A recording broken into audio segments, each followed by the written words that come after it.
Very good afternoon to all of you. Welcome to call for care. आज गणतंत्र दिवस है यानी कि रिपब्लिक डे है, तो सबसे पहले तो आप सभी दर्शकों को मेरी तरफ से और पूरे प्रज्ञा परिवार की तरफ से गणतंत्र दिवस की ढेर सारी शुभकामनाएं। A very happy republic day to you all.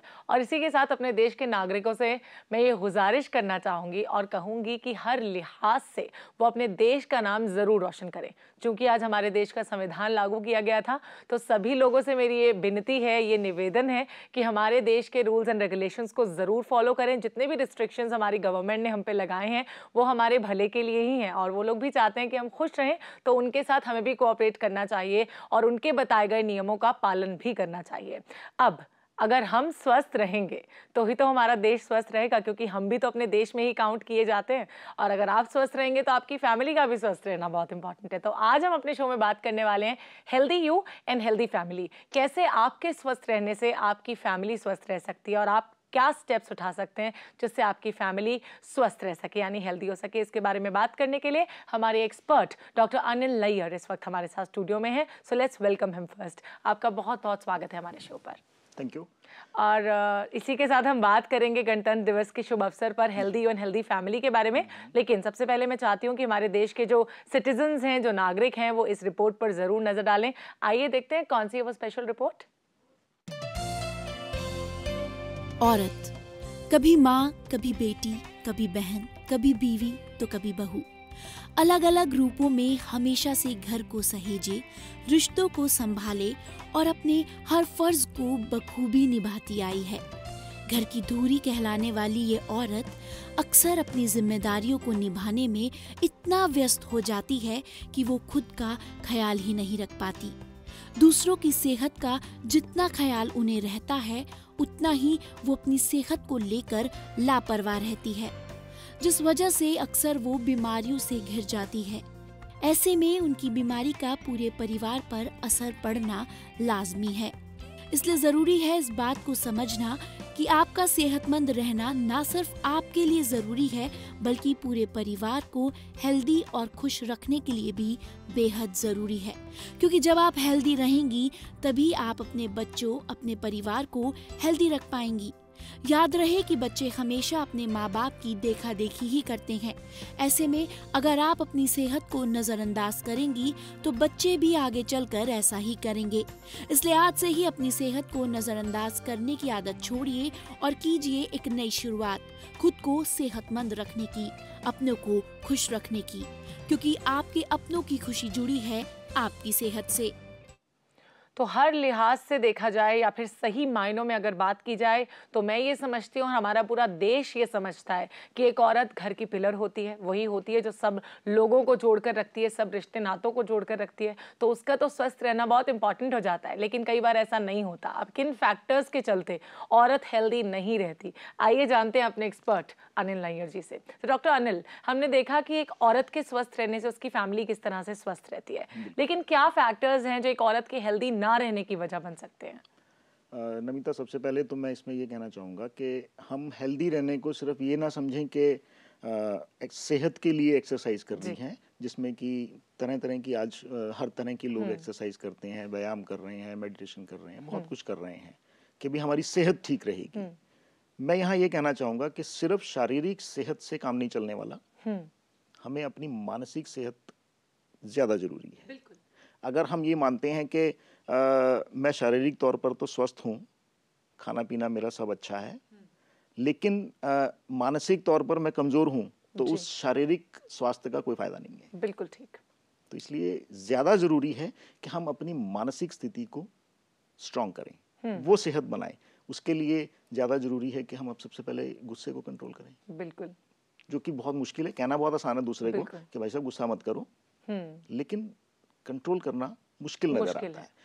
But ऐसा नहीं है। आज की स्थिति, आज समाज के अंदर बहुत कुछ साइंस के हिसाब से भी हम देखें तो बहुत सी नई चीज़ें आ गई, डेवलप हुई हैं, ऐसी ऐसी टेक्निक्स आ गई हैं जिनसे हम अपने गुस्से को भी कंट्रोल कर सकते हैं। राइट।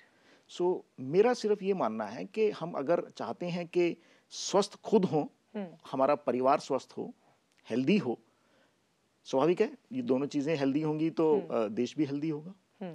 लेकिन सबसे पहले शुरुआत हमें करनी होगी मानसिक स्वास्थ्य की। तो मानसिक स्वास्थ्य में आप सबसे पहले गुस्से को काउंट करते हैं। Yes, बिल्कुल। उसके अलावा कौन सी चीजें हैं जो मानसिक स्वास्थ्य देती हैं? देखिए, गुस्सा तो है ही, जी क्योंकि शुरुआत वहीं से होती है। जी जनरली ये कह दिया जाता है कि जी मुझे किसी ने गुस्सा दिलाया। जी मैं एक बात यहाँ और ऐड करना चाहूंगा कि गुस्सा कभी दिलाया नहीं जाता। सच तो ये है कि गुस्सा हमारे अंदर भरा हुआ है, सिर्फ जरा सा छेड़ने की देर होती है और हमें गुस्सा आ जाता है। राइट, बिकॉज लोग इतने शॉर्ट टेम्पर्ड हो गए हैं आज के जमाने में कि पेशेंस कम होता पेशेंस जा नहीं रहा है। है। अब पेशेंस नहीं है, लेकिन कहने को हम यही कहते हैं कि साहब इसने कुछ कहा तो मुझे गुस्सा आ गया, उसने कुछ कहा तो मुझे गुस्सा आ गया। वास्तव में उनके कहने पे गुस्सा नहीं आ रहा, गुस्सा तो हम अपने अंदर भर के बैठे हैं। उस गुस्से को हम क्यों नहीं रिलीज करते, क्यों नहीं रिलीज करते? वैसे भी अगर हम घर की एक लेडीज या जेंट्स की बात करें, उन दोनों के कंपैरिजन करें, और वर्ल्ड वाइड भी एक रिसर्च सामने आती है कि बीमारियां जेंट्स को ज़्यादा होती हैं, लेडीज़ को कम होती हैं। खासतौर पे हार्ट अटैक, ब्रेन हेमरेज, ये तो जेंट्स की धरोहर है, लेडीज़ की नहीं है। क्योंकि लेडीज़ रिलीज कर देती हैं, राइट, जेंट्स रिलीज नहीं करते। इसलिए हेल्थ को अगर हम मानते हैं कि हेल्दी होना सिर्फ शारीरिक तौर पर, मैंने एक्सरसाइज करता हूँ, मैं सुबह 2 घंटे, शाम को 2 घंटे, मेरी डाइट भी बहुत अच्छी ले रहा हूँ, बहुत अच्छा शरीर मैंने बना लिया। डॉक्टर नायर, गुस्से के अलावा मेंटल हेल्थ में आप किन चीजों को काउंट करेंगे? फियर है, डर, जो बाय बर्थ हमारे साथ चलता है। हमें ये नहीं मालूम कि डर की शुरुआत कहाँ से होती है। जी यहाँ मैं बड़ी छोटी सी बात कहना चाहूँगा कि हमारी पूरी लाइफ में डर जो है वो सबसे पहले माँ से आता है। पर सवाल वो नहीं है, सवाल ये है कि हम इन चीज़ों से बाहर कैसे निकलें ताकि एक हेल्दी लाइफ में आए। राइट, जब तक हम शारीरिक हेल्थ पर जोर देते रहेंगे और इस मानसिक हेल्थ पर हम ध्यान नहीं देंगे, इन सब चीज़ों से बाहर नहीं निकलेंगे, उस शारीरिक हेल्थ से हमें लाभ नहीं मिलने वाला। आज की तारीख में ऐसे बहुत से लोग हैं जो शारीरिक हेल्दी रहे हैं, पूरा समय, पूरी लाइफ उन्होंने अपने शरीर पर ध्यान दिया, लेकिन फिर भी बीमारियां हैं उनको, क्योंकि वो इंटरनली फिट नहीं थे। सो मेरा कहने का मतलब सीधा सा है कि हम सिर्फ ऊपरी जो हेल्थ है उस पर ध्यान ना दे के जो हमारे अंदर की हेल्थ है, मानसिक हेल्थ है, जिसको हम कहते हैं इमोशनल हेल्थ भी कहते हैं, हम उस पर ज्यादा ध्यान दें। चलिए, तो इमोशनली हेल्दी कैसे रहा जा सकता है, इसके बारे में हम ये बात सवाल करेंगे। बहुत अच्छा है आपका कि इमोशनली हेल्थ कैसे रहा जाए। इमोशनली हेल्दी हम कैसे रहें, डॉक्टर नायर आपके साथ इस बारे में जरूर बात करूंगी, लेकिन अभी हम बात करते हैं फोन लाइन पर गीता के साथ। जी गीता। Hello hello. डॉक्टर साहब, आप मुझे फैमिली हेल्थ के बारे में बताएंगे कि क्या डाइट होनी चाहिए आजकल के बिजी शेड्यूल में? ओके, फैमिली हेल्थ के बारे में जानना चाहती हैं अपनी। आज के बिजी शेड्यूल में इन्होंने एक और शब्द ऐड किया कि इतना जो हेक्टिक लाइफस्टाइल हो गया है सबका, उसमें फैमिली हेल्थ कितनी इंपॉर्टेंट होती है और कैसे मेंटेन की जाए? देखिए, फैमिली हेल्थ जरूरी है। मान लीजिए एक परिवार, आजकल स्मॉल फैमिलीज है, हस्बैंड वाइफ 2 बच्चे, न्यूक्लियर फैमिलीज, बिल्कुल ठीक सी बात है। बट हेल्थ के बात हम जब कर रहे हैं तो पहले तो हस्बैंड वाइफ दोनों को हेल्दी होना होगा, दोनों तरह से, शारीरिक भी मानसिक भी, तभी तो आप बच्चों को भी करोगे ना, वही चीज दोगे। अगर हम आपस में शारीरिक तौर पे हेल्दी हैं पर दोनों हस्बैंड वाइफ आपस में अगर उनकी ट्यूनिंग ही ठीक नहीं है तो बच्चों को आप क्या दे रहे हैं? अब जितना मर्जी उनको कहते रहें, दुनिया को दिखाने के लिए जो भी कहते रहें आप, पर वास्तव में आप वो नहीं दे रहे। मन से मानसिक तौर पर या इमोशनली स्ट्रांग होना सबसे ज्यादा जरूरी है, जिसके ऊपर आज हम ध्यान नहीं देते।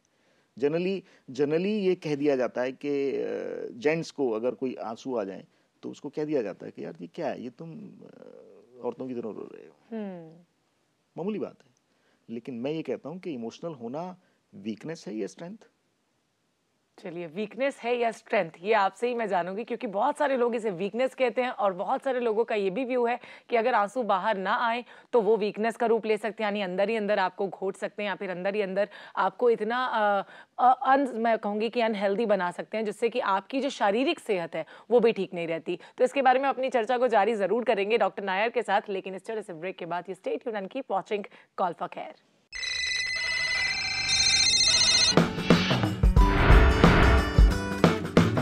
Welcome back. आज हम बात कर रहे हैं healthy you and healthy family के बारे में। तो ब्रेक में जाने से पहले हमसे सवाल किया था कि किस तरह से हेक्टिक शेड्यूल में यानी अपने हेक्टिक लाइफस्टाइल से थोड़ा सा वक्त निकाल के अपनी फैमिली को हेल्दी बनाया जाए और इसकी क्या इंपॉर्टेंस है। तो आप बात कर रहे थे आंसुओं के बारे में कि अगर कोई आदमी रो देता है तो उसकी सबसे बड़ी वीकनेस कही जाती है, लेकिन ये एक्चुअली हमारी स्ट्रेंथ होती है, जिसे मैं मानती हूँ। तो कैसे होती है? बिल्कुल ठीक बात है। जी इमोशनल होना वीकनेस नहीं है, स्ट्रेंथ है, जी। क्योंकि आपने उस इमोशन को रिलीज कर दिया। अगर वो अंदर रहेगा तो वो किसी न किसी डिसीज में कन्वर्ट होगा। राइट। इसीलिए लेडीज बेनिफिट में रहती हैं, क्योंकि वो लेकिन सबसे ज्यादा अगर हम आंकड़ों की बात करें तो लेडीज ही बहुत स्ट्रेस में पाई जाती हैं। कहा जाता है कि तकरीबन 60 से 70% जो महिलाएं हैं हमारे देश की, वो स्ट्रेस बहुत ज्यादा लेती हैं। स्ट्रेस इसलिए लेती हैं क्योंकि एक हमारा सामाजिक माहौल ऐसा बना हुआ है कि हम उनको उनकी आज़ादी में आने नहीं दे रहे। राइट। सच बात तो यही है।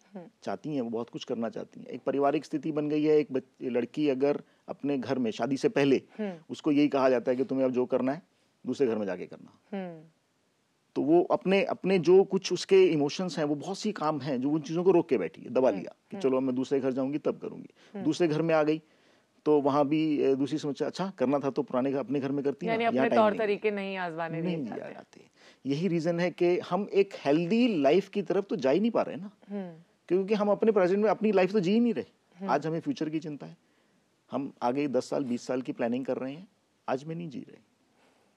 आज में जिए, जो है उसको तो एंजॉय करें। हम अपनी फैमिली, स्मॉल फैमिलीज में अगर हम अपने बच्चों के साथ, कितने परिवार ऐसे हैं जो रोज रात का डिनर अपने बच्चों के साथ बैठ के करते हैं? बहुत कम आई थिंक। फिर हम चाहते हैं हेल्दी फैमिली, हम भी हेल्दी रहें, बच्चे भी रहें, टाइम ही नहीं है। मैं ब्रेकफास्ट लंच की बात ही नहीं कर रहा। मैं चाहता हूं, मैं ये कह रहा हूं कि हम सिर्फ अपने रात को 1 घंटा, जबकि खाना खाने में 10 से 15 मिनट लगते हैं, ठीक है, हम 1 घंटा डिनर टाइम अपने बच्चों के साथ रोज गुजारें। खाना खाएं, उनसे बातें करें। चाहे दिन भर आपने कुछ भी किया हो, आपको दिन भर की थकावट उतरेगी। बच्चों को भी लगेगा कि यस, आज हमारे पेरेंट्स हमारे पास हैं। उस 1 घंटे में बहुत कुछ बनता है। उस डाइनिंग टेबल पे बैठकर आप बहुत कुछ बना सकते हैं। बच्चों को जैसे चाहे मोटिवेट, सिर्फ हेल्थ से हमने बच्चों को जिम भेज दिया, हमने अपने बच्चों को बहुत सारी चीजें, सब कुछ दे रखा है, लेकिन उसके बावजूद अगर हम इकट्ठे बैठ के 2 रोटी नहीं खा सकते तो सब बेकार है।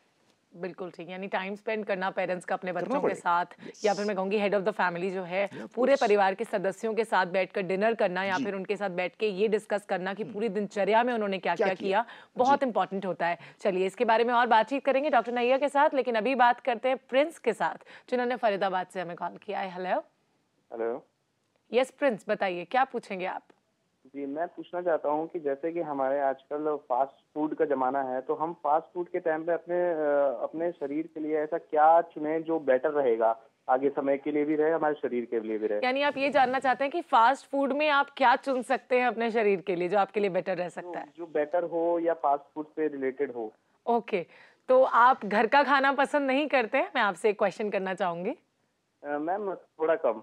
ओके, थोड़ा कम। तो क्या हो सकता है इनकी प्रॉब्लम का सलूशन? देखिए, मैं पहले तो यही कहूंगा कि हम फास्ट फूड को जितना हो सके अवॉइड करें जी।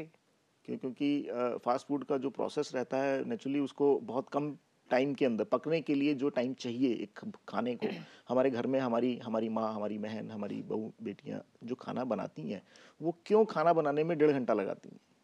ताकि खाना प्रॉपर्ली कुक हो सके, पूरा न्यूट्रिशन मिल सके। बिल्कुल सके। फास्ट फूड का चलन इसीलिए चला क्योंकि इंस्टेंट चाहिए, हमें इंस्टेंट सारा काम करना है। बट आप ये भी तो ध्यान रखिए ना कि हमारा जो स्टमक है, हमारा जो अंदर का बॉडी का इम्यून सिस्टम है, वहाँ वो एक्सेप्ट कर रहा है कि नहीं कर रहा? क्या हमें ये मालूम है?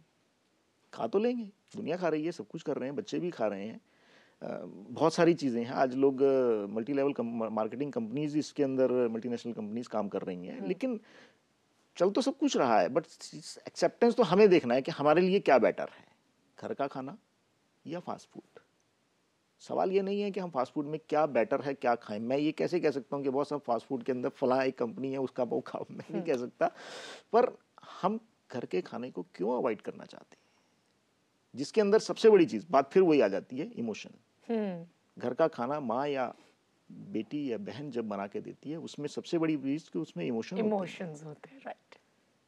जो उसका स्वाद होगा वो बाहर के खाने में वो स्वाद हमें क्यों नहीं मिलता? एंड आई एम श्योर कि इनकी मदर या इनकी सिस्टर ये शो ना देख रही हैं, क्योंकि उन्हें बहुत बुरा लगेगा अगर वो ये सुनेंगी। इफेक्ट बिल्कुल। सो हमें घर का खाना ही स्वाद लगता है, इसीलिए क्योंकि उसमें जो प्रिपरेशन की गई है उसके पीछे बनाने वाले के इमोशन है, भाव है, इसलिए वो खाना अच्छा लगता है हमें। चाहे उसमें कभी भी होता, आपके साथ भी हुआ होगा, मेरे साथ भी होगा, जो दर्शक हैं उनके साथ भी अक्सर होता होगा कि नमक कम है या ज्यादा है, बट फिर भी उसका स्वाद उस फास्ट फूड से तो अच्छा ही होता है। राइट।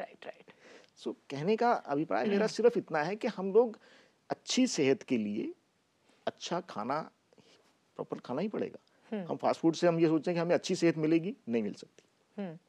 उसके लिए हमें घर का खाना ही चाहिए। तो मुझे लगता है जो मिथ है आपका कि बाहर के फूड में कौन सा आपको बेटर फूड मिल सकता है, फूड ऑप्शन मिल सकता है, तो उसको आप थोड़ा सा अगर इग्नोर करेंगे और घर की तरफ कदम बढ़ाएंगे तो आपकी मम्मा और आपकी सिस्टर और आपकी अगर वाइफ हैं तो वो आपके लिए जो खाना बनाती हैं वो मच बेटर होता है फास्ट फूड से और काफ़ी टेस्टी भी होता है। बजाय इसके आप इन बातों को भूल जाइए कि उसमें नमक कम है या मिर्च कम है या स्पाइसेस कम है, लेकिन अगर आप उसे टेस्ट से खाना चाहेंगे और आप भी इतने इमोशंस के साथ उन्हें खाएंगे तो आपको उनकी फीलिंग्स का ज़रूर एहसास हो जाएगा। थैंक यू सो मच कि आपने हमसे ये पूछा कि फास्ट फूड में आपको क्या बेटर मिल सकता है। अभी हम बात करेंगे राहुल के साथ, जिन्होंने अगेन फरीदाबाद से हमें कॉल किया है। हेलो यस राहुल, बताइए।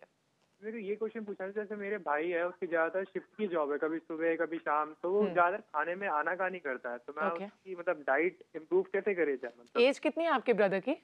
मेरे भाई ब्रदर की एज है 22 इयर्स के हैं, यंग एज है काफी, और आजकल हम देखते हैं यंग एज में तो बच्चे घर का खाना खाना पसंद ही नहीं करते, तो क्या करें वो? अभी इनकी शिफ्टिंग का भी प्रॉब्लम है इनके साथ। देखिए ये समस्या है देश में, जो भी आजकल शिफ्टिंग ड्यूटीज में जो लोग हैं उनके साथ खाने का शेड्यूल जो है वो बिगड़ जाता है। राइट, ये बात बिल्कुल ठीक है, इसमें कोई दो राय नहीं है, लेकिन फिर भी हम हो सकें तो कुछ टाइम फिक्स कर सकते हैं। मैं नहीं समझता कि हम बिल्कुल भी उसमें उन चीज़ों को अवॉइड कर सकते हैं, ऐसा नहीं है। कुछ ना कुछ तो हमें अपना ही शेड्यूल तो खुद ही बनाना होगा कि भाई क्या हमारा शेड्यूल है, ड्यूटी टाइम्स क्या है, किसमें हम खाना खाएं, बट जिस टाइम को हम शेड्यूल करें वो टाइम फिक्स करके रखें, तो बॉडी जो है वो उसी सिस्टम को अडॉप्ट कर लेगी। क्योंकि अपने शरीर को आप जैसे ढालना चाहें वो वैसे ही ढल जाता है। हमारे हाथ में अगर हमें लगता है कि हमारी 15 दिन या एक हफ्ता हमारी ड्यूटी ये टाइम रहने वाली है और हमें खाने का टाइम हमारा ऑड होने वाला है, बट हम जो भी रखें एक ही टाइम रखें, ज्यादा ना खाएं, कम खा लें। बॉडी को ऐसा नहीं है कि 2-4 किलो खाएंगे तो ही काम चलेगा, ऐसा कुछ नहीं है। आप 200 ग्राम खाएंगे उससे भी काम चलता है। बॉडी का जो सिस्टम बना हुआ है, जो सुप्रीम पावर ने जो हमारा ये शरीर बनाया है, उसमें कहीं कोई गलती नहीं है, एकदम परफेक्ट है, कोई कमी नहीं है। उसको संभालना हमें यूज हमें करना है। अब हम उसमें सिंपली अगर जैसे हम कंप्यूटर में अगर हम अच्छा डाटा डालते हैं तो वो अच्छे रिजल्ट देता है। राइट, अगर हम उसमें कुछ रॉन्ग डेटा डालेंगे तो उसकी इन्फॉर्मेशन प्रॉपर्ली हमें नहीं मिल पाएगी, वायरस आएगा। ठीक है, सिमिलरली हमारे शरीर के साथ भी ऐसा ही है। हम जितना अच्छा, इस शरीर के अंदर एक मंदिर है, जितना अच्छी चीजें इसको डालेंगे तो अच्छे रिजल्ट आएंगे, सेहत अपने आप अच्छी रहेगी। अगर हम जंक फूड, फास्ट फूड या बे टाइम खाना पीना रखेंगे और डाइट भी मतलब स्वाद में ज्यादा खा लेने से भी हमारे साथ होता है, तबीयत खराब हो जाती है। तो ये चीजें तो हमने डिसाइड करनी है कि इस शरीर के लिए हमारे लिए क्या बेटर है। चलिए, तो टाइम फिक्स करना ही बहुत इंपॉर्टेंट है। यदि शिफ्ट टाइमिंग्स हैं उनके जॉब के, तो एक रूटीन बना लीजिए कि इस वक्त आपको ये खाना है या इस वक्त आपको ये खाना सूट करता है और इतना खाना है। और हाँ, एक और एडवाइस देना चाहूंगी कि जितनी भूख हो उससे थोड़ा सा कम खाना ही हमारे लिए बेटर रहता है, हमें हेल्दी रखने में हमारी मदद करता है। इसके बारे में और बातचीत करेंगे डॉक्टर नैया के साथ, लेकिन इस छोटे से ब्रेक के बाद आप कहीं मत जाइए, देखते रहिए आपका favourite show call for care.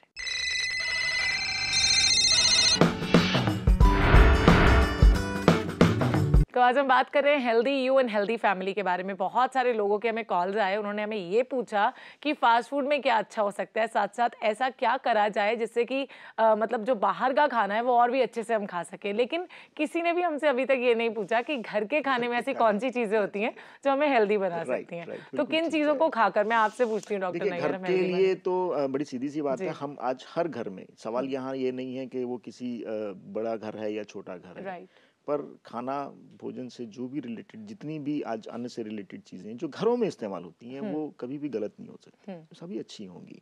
और स्वाभाविक है, हम फैमिली मेंबर्स हैं, हमारी जॉइंट फैमिलीज भी हैं, माँ या पेरेंट्स हमारे जो भी हमारे लिए लाएंगे, सपोज मैं भी अगर अपने बच्चों के लिए घर में कोई चीज खाने के लिए लाऊंगा तो बेहतर ही लाऊंगा। बिल्कुल। अब वहाँ चॉइस आ जाती है कि भी हम क्या खाना चाहते हैं, तो उसके लिए आजकल मैं नहीं समझता कि परिवार वालों को ये सिखाने की भी जरूरत है कि भाई आप किस समय पर क्या क्या खाएं और कितना खाएं। राइट। वो वहाँ जरूरत होती है जहाँ जहाँ कुछ प्रॉब्लम्स हैं। और आजकल तो इनफैक्ट लोग इतने हेल्थ कॉन्शियस हो गए हैं कि सब जानते हैं कि उनकी सेहत के लिए क्या कोई सही आज है। बच्चे नहीं है कि हम अनपढ़ भी नहीं है कि जो हमें सिखाई जाए, ऐसा कुछ नहीं है। हम जो हमें अच्छा लगता है, जो खाने का मन करता है, जरूर खाएं, पर लिमिट में खाएं। हम स्वाद से या इन सब चीज़ों में इतना ना खाएं कि पता चले कि उसकी वजह से भी हमें हॉस्पिटल जाना पड़ गया। छोटी छोटी चीज़ें हैं, इनको ध्यान रखने के लिए ये कुछ कहने की बात नहीं। छोटे बच्चे को हम समझाया जा सकता है, पर एक फैमिली को कहना मैं नहीं समझता कि उसको ज़रूरत है। सब समझदार लोग हैं, लेकिन उस समझदारी में भी हम गलती सिर्फ इतनी करते हैं कि फिर भी हम फास्ट फूड या उन सब चीज़ों की तरफ जाते हैं। उनको जितना हो सके अवॉइड करें।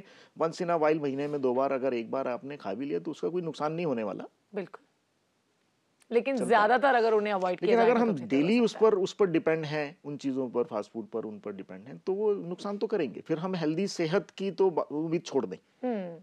ये तो हमने खाने पीने की बात की कि कौन सी चीजें जो हमें हेल्दी बना सकती हैं शारीरिक रूप से। लेकिन अगर हम सोशल हेल्थ की बात करते हैं डॉक्टर नैयर, तो सोशली हेल्दी रहना कितना इंपॉर्टेंट है, खास करके एक फीमेल के लिए?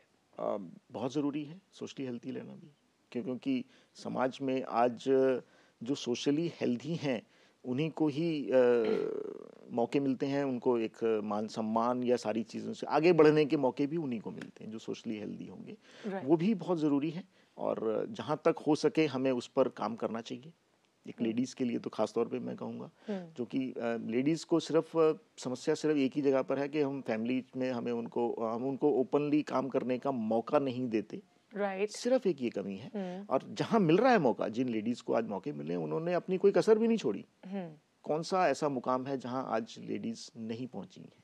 बिल्कुल, सब जगह पहुंच रही हैं और पहुंचनी भी चाहिए, क्यों नहीं पहुंचे। और जब हमारे समाज में इक्वल दर्जा दिया जाता है, स्टेटस दिया गया है विमेन को, तो फिर उसे क्यों ना यूटिलाइज किया जाए और आगे बढ़ने की कोशिश की जाए। और आज तो मतलब ऐसा नहीं है कि अभी सिर्फ ये चीज़ शहरों में थी। मैं देख रहा हूँ कि आजकल गाँव में भी जहाँ एजुकेशन पहुँच चुकी है, वहाँ इन चीज़ों से अब काफ़ी लोग ऊपर उठ चुके हैं, सोचने लगे हैं, करने लगे हैं, अपने बच्चों को, अपनी बेटियों को मौका देते हैं आगे बढ़ने के लिए। स्पोर्ट्स में भी आगे देखें आप, लेडीज़ बहुत अच्छा लड़कियाँ काम कर रही हैं, तो ये बहुत अच्छी बात है, होना भी चाहिए। एग्जैक्टली। और वैसे भी अगर इंडिया की बात करें तो India is not what we actually see in the urban areas, it is actually in the rural population, rural areas. और जब वो लोग औरतों को इतना आगे बढ़ने का जज्बा दे सकते हैं, तो फिर शहरों की तो बहुत दूर की बात रह जाती है। ओके डॉक्टर नैयर, आप यहाँ पर आए, हमने इतनी सारी डिस्कशन की आपके साथ, मुझे बहुत अच्छा लगा। तो आप हमारे शो पर आए, इसके लिए बहुत बहुत शुक्रिया। Thank you very much. तो आज हमने बात की कि अगर आप हेल्दी रहना चाहते हैं, अपनी फैमिली को हेल्दी रखना चाहते हैं, तो बहुत सारी बातें हैं जिनका आपको ख्याल रखना है। आपको मेंटली फिट रहना है, सोशली भी आपको हेल्दी रहना है, फिजिकली भी आपको फिट रहना है, ताकि जो रोजमर्रा के काम है वो भी आपके हिंडर ना हो, वो भी आप अच्छे से करते रहें। और इसी के साथ साथ खुश रहना है सबसे इंपॉर्टेंटली। एक प्यारी सी मुस्कान मैं हमेशा कहती हूँ अपने चेहरे पर पहन के रखिए, जिससे आप भी खुश रहें और आपको देखकर आपके परिवार वाले, आपके आसपास के एनवायरनमेंट में जितने भी लोग रहते हैं वो खुश रह सके। तो आज के लिए बस इतना ही, दीजिए हमें इजाजत। आप सब यूं ही खुश रहिए, हंसते मुस्कुराते रहिए और देखते रहिए प्रज्ञा, जो आपको मिलाए बेहतर आपसे।